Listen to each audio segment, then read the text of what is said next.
답은 이미 정해져 있으니 너는 대답만 해라고 하는 답정너. 아닌데. 답은 정치인데 너만 몰라. 이건데.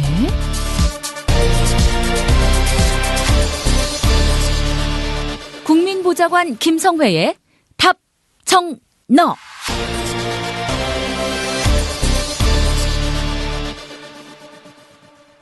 국회 더불어민주당 손혜원 의원실 김성회 보좌관 만나겠습니다. 김 보좌관님.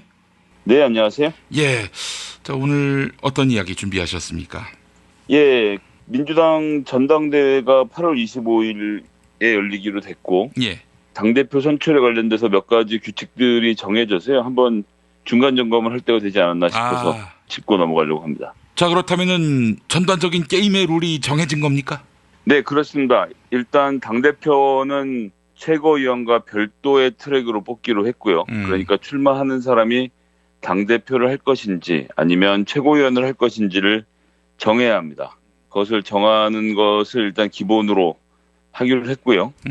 그리고 당대표 같은 경우는 예선전이 필요하다면 예선전을 하기로 했고 3명의 후보를 추려서 경선을 할 것이고요. 최고위원은 5명을 뽑게 되는데 예. 그 5명을 뽑기 위해서 8명이 경선을 치릅니다. 그러면 8명과 3명은 누가 정하느냐라고 하면 더불어민주당에는 중앙위원이라는 게 있습니다. 예, 각 예. 국회의원들하고 그다음에 자치단체장, 지역위원장, 별도로 몇 명 더 해서 한 500명 수준의 중앙위원회가 있는데요. 7월 중 중앙위를 열어서 여기서 투표를 1차적으로 해서 선별을 하게 되는 겁니다. 그렇게 해서 선별된 사람들이 8월 한 달 동안 선거운동을 하게 되고요. 그다음에 예전에는 각 지역별로 투표를 하기도 하고 서울에 한 번에 몰아서 하기도 했거든요. 각 지역별로 하게 되면 이제 제주도, 호남 이런 데가 1착으로 하게 되는데 부산도 그렇고요. 그럼 이제 그 지역에서 새머리를 하는 후보가 좀 약간 유리한 점이 있었죠. 예, 예. 그런 저런 문제 때문에 각 지역별 시도당 개편대회는 그대로 진행을 해서 아마 8월은 주말마다 뭐 울산시당, 부산시당, 그다음에 경남도당, 전북도당, 전남도당 이런 데들을 순회해가면서 전당대회를 개최하게 될 것이고요. 그 자리에 이제 후보들에게 연설할 시간을 주고 유세할 기회는 주지만 투표는 하지 않고 전체 대의원을 8월 25일 서울에 뭐 지금 장소는 아직 안 잡은 걸로 알고 있는데 이제 8월 25일 전당대회 당일에 전체 대의원들이 모여서 투표를 하는 것으로 소위 이제 원샷 경선이라고 하죠. 예, 예. 원샷 투표로 하기로 정했고요. 권리당원 같은 경우는 전화를 통해서 ARS 투표, 즉 이제 전화가 오면 전화를 받아 ARS 투표를 하고 그다음에 권리당원하고 일반 국민 같은 경우에는 여론조사, 뭐 ARS 투표하고 크게 다르진 않은데 하여튼 여론조사를 통해서 실시하는 것으로 기본적인 규칙은 다 정했습니다. 예, 알겠습니다. 자, 그렇다면 전반적인 게임의 룰이 정해졌는데 지금 한 20명 정도 나올 것이라는 보도가 있었고 이에 대해서 김성회 보좌관이 그건 과장이다. 이제 뭐 최고위원 선거에 나갈 사람들이 체급을 높이기 위해서 대표 출마 검토서를 흘려서 20명으로 보이는 것이다. 이렇게 말씀하셨잖아요. 네, 그렇습니다. 뭐 20명이 전부 다 출마하면 17명이 예선에서 떨어져야 되는데 그렇게 하기는 조금 부담이 있기 때문에 최고위원하고 이제 당대표가 따로 나뉘어서 출마를 할 것으로 보고 있고요. 당대표는 지금 이제 출마를 준비하는 분들이 이제 한두 분씩 슬슬 자기 입장을 밝히기 시작을 했습니다. 일단 박범계 의원이 출마를 결심했다는 것을 이제 공개적으로 선언했고요. 예. 그리고 이제 최재성 의원도 룰이 정해지는 대로 당대표에 도전하겠다라는 생각을 갖고 있고 네.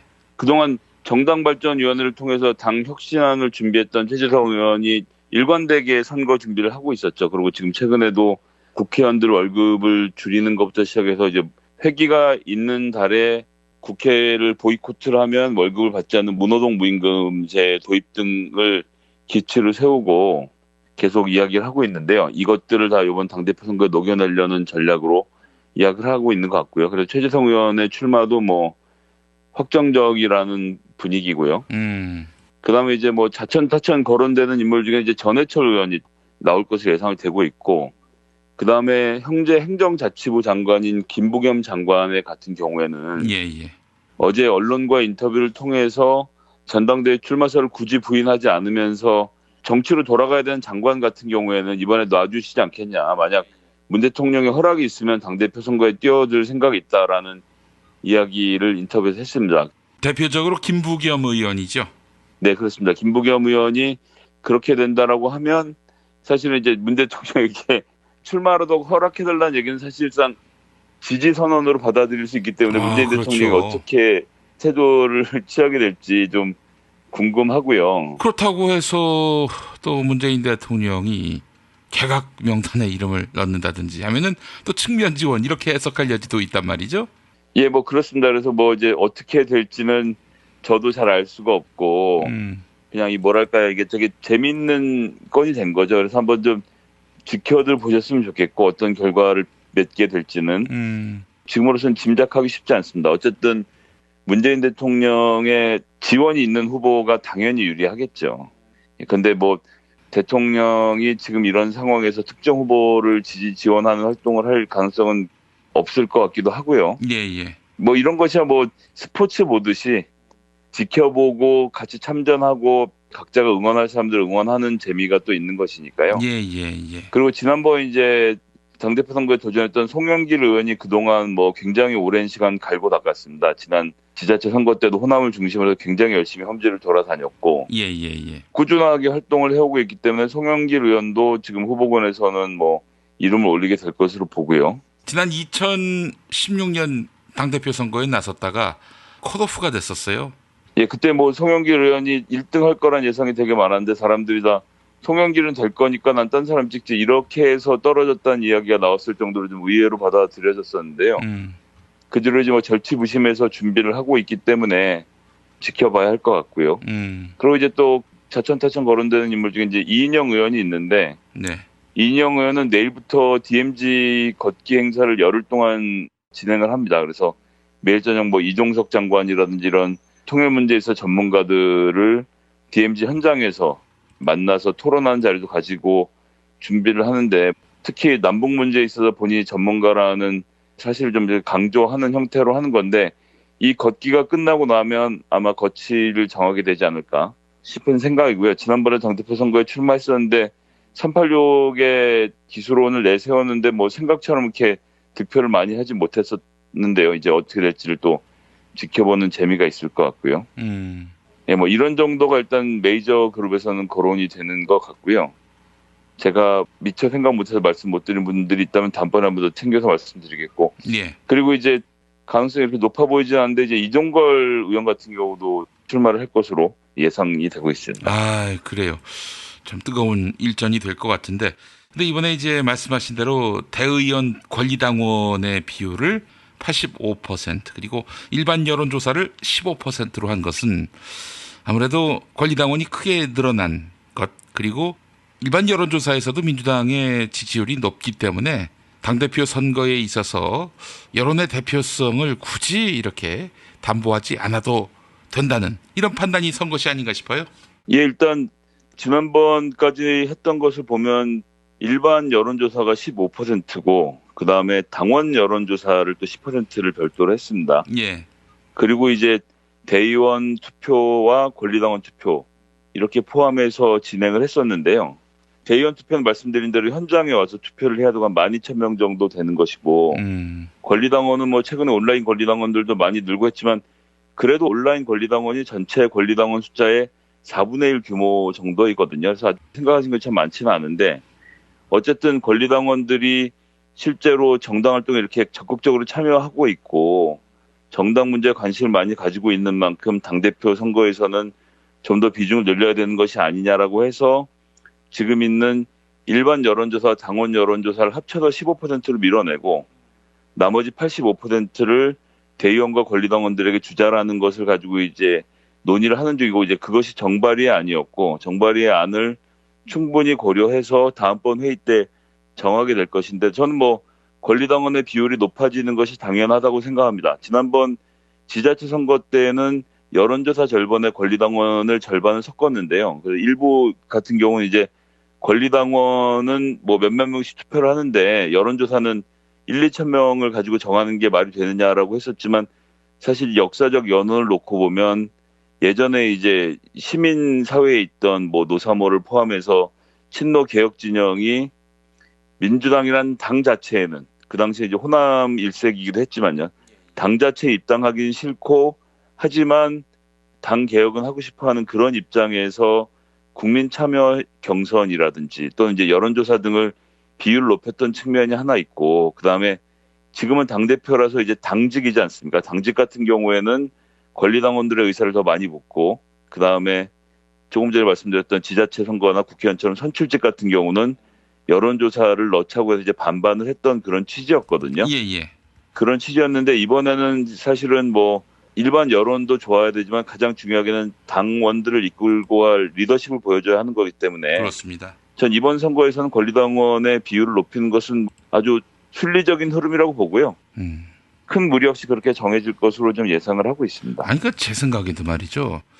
물론 정당은 국민의 지지의 기반 위에 서 있어야 하지만 당의 주인은 당원입니다. 그런데 당원은 무시하고 일반 국민의 뜻을 묻겠다는 이유로 여론조사를 집어넣는다?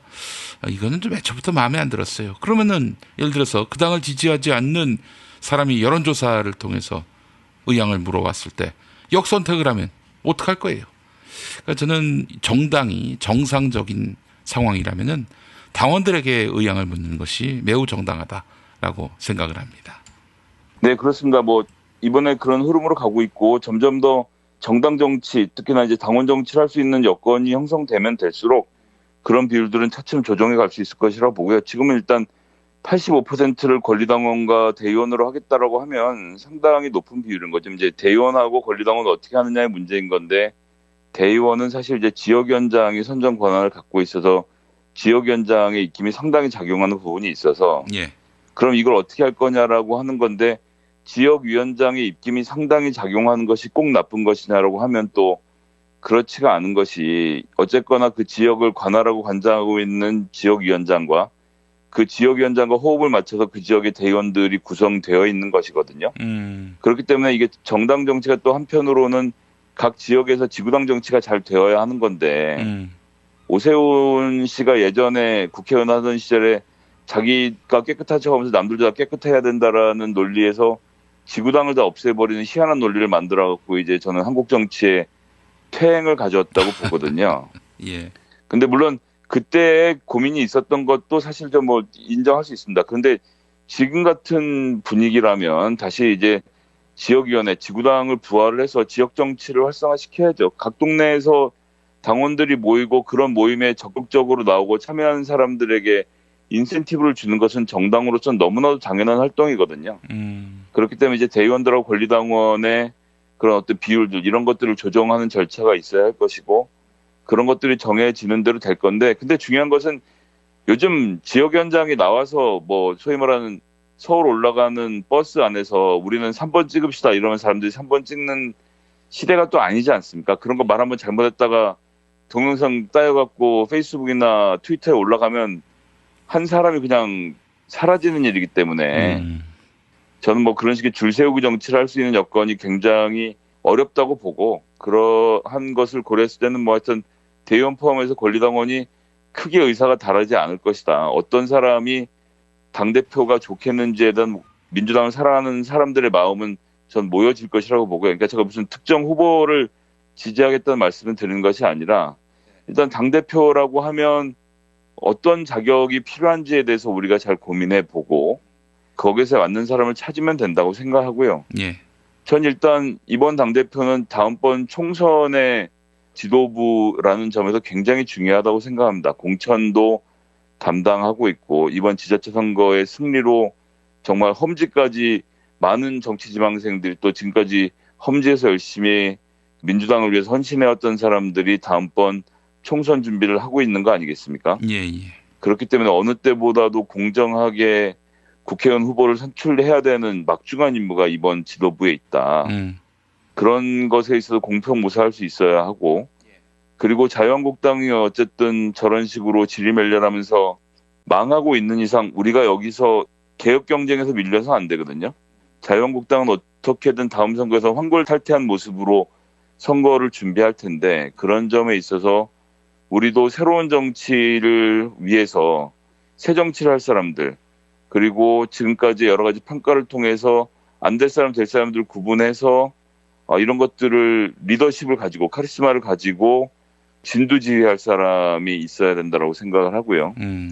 그리고 무엇보다도 제일 중요한 것은 문재인 정부의 국정 운영 중반기를 같이 하는 당대표를 뽑는 거 아니겠습니까? 중반 예. 2년을 담당을 하는 건데 문재인 대통령과 직접 소통이 가능하고 문재인 대통령과 어깨를 걸고 보조를 맞춰서 하지만 청와대의 명령을 듣는 것이 아니라 당의 대표로서 당당한 리더십을 가지고 청와대와 함께 국정 운영을 해갈 수 있는 사람이 필요하다고 생각하고요. 예.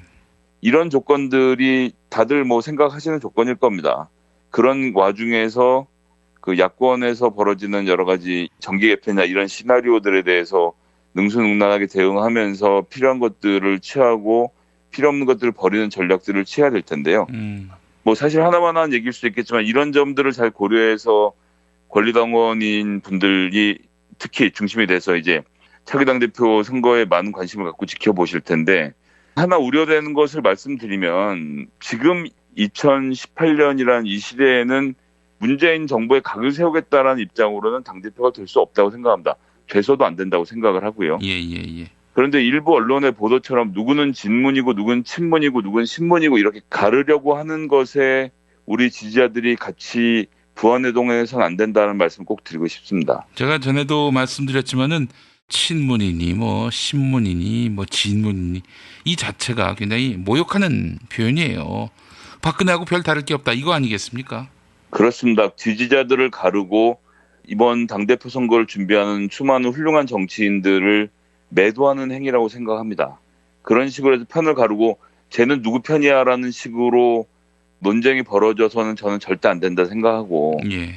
지금 문재인 대통령의 국정 운영 이 능력이나 상황을 봤을 때는 문재인 대통령과 함께 같은 방향을 바라보고 가지 않을 사람은 뭐 전 당대표에 출마할 자격도 없다고 생각하는데 만약 그런 마음으로 당대표에 출마한다면 저 사람이 진문인지 신문인지 친문인지 따지는 이런 언론 노름에 같이 가서는 전 안 된다 생각하고요. 네. 제가 좀 전에 말씀드린 이러한 기조에 맞춰서 또는 이제 우리 당원분들이 생각하시는 본인의 기준에 잘 맞춰서 본인이 지지하는 후보를 선택하고 그 후보가 당선될 수 있도록 최선의 노력을 다하는 것은 당연하겠습니다만 이런 과정에서 우리 지지자들끼리 너무 격심하게 다투고 저 사람은 뭐 어느 편인지 가르면서 편가르게 하는 그런 후유증은 최대한 좀 자제해가면서 진행했으면 좋겠다라는 말씀을 좀 드리고요. 뭐 곧 후보가 당대표 3명, 최고위원 8명으로 추려질 텐데 추려지는 과정에서 또 한 사람 한 사람에 대해서 같이 설명도 드리고 함께 분석해 보면서 어떤 사람이 정말 우리 당의 미래를 위해서 문재인 정부의 성공을 위해서 역할을 할 사람인지에 대해서 좀 진지하게 고민해보고 토론해보고 주변에 계신 동료분들하고 당원들하고 이런 이야기를 나누면서 적임자를 찾아내가는 과정을 밟았으면 좋겠습니다. 예, 알겠습니다. 자, 김성애 보좌관님 말씀 잘 들었습니다. 네, 감사합니다.